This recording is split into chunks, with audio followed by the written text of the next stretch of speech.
At this time, Germany was engaged in a process of rapid industrialization and imperial expansion. Many artists rejected this new Germany, but ironically, they were influenced by the exotic world discovered in the Kaiser's colonies in Africa and the Pacific, primitive art. The myth of the innocent savage held special attractions for artists right across Europe. I think especially of a small group of German artists, hardly more than students, who called themselves Die Brücke, the bridge. They were based in Dresden. These artists, like Schiele, thoroughly disliked the idea of art as like some sort of beautiful curtain. Inspired by what they thought of as the directness, the spontaneity of primitive art, they tried to free themselves from the constraints of civilized life. This picture is by one of them.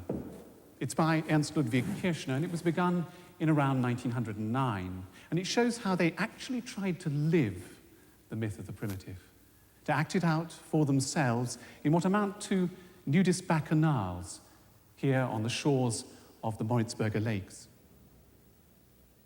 They decorated their studios as if they were the centers of a new tribal culture, one so free of civilized restraint that they could remake art. Later, in Munich, the artist Franz Marc would write in a way that Kirchner would have understood.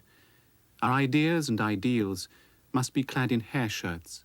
They must be fed on locusts and wild honey, not on history, if we're ever to escape the exhaustion of our European bad taste.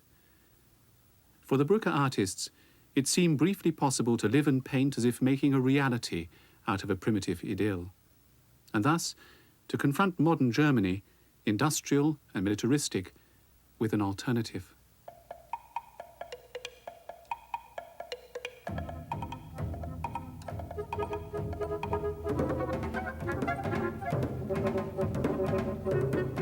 In France, there was a loosely aligned group of artists who could also at times paint explicitly primitivizing pictures and who were drawn as well to the pre-industrial.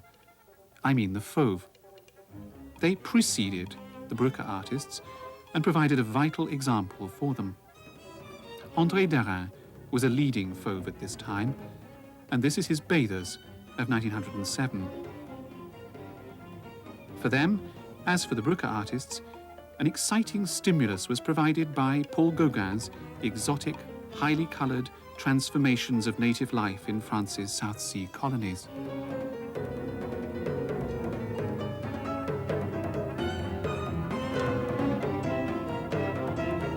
Best known among the fauves was Henri Matisse.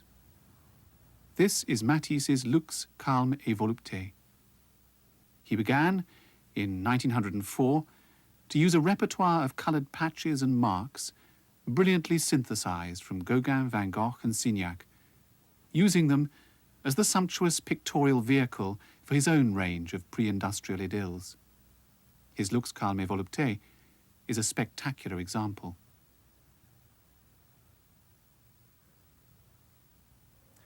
Fauve means wild beast. It was a critic's tag.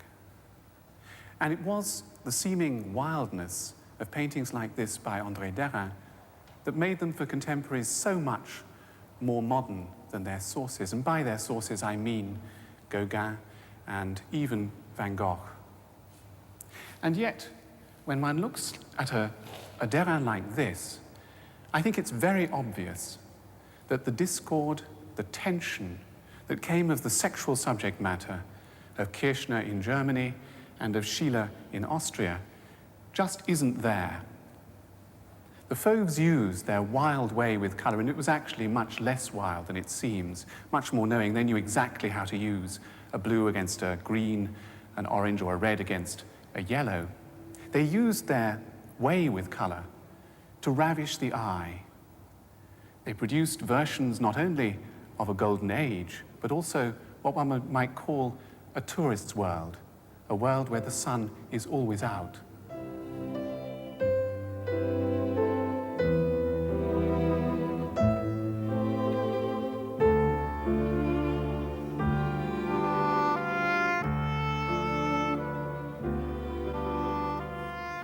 In the early years of the century, modernism came in a tremendous variety of forms in many different places.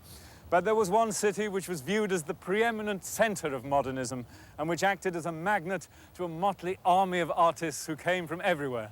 Russians, Romanians, Germans, British, Americans, all drawn by what became a sort of bohemian finishing school for modern artists. And despite the reputation of Schiele, Klimt and Matisse, there was one artist working in this city during those years, and right the way through to the middle of the century, who is still for us the modern artist. He is Picasso, the city, Paris.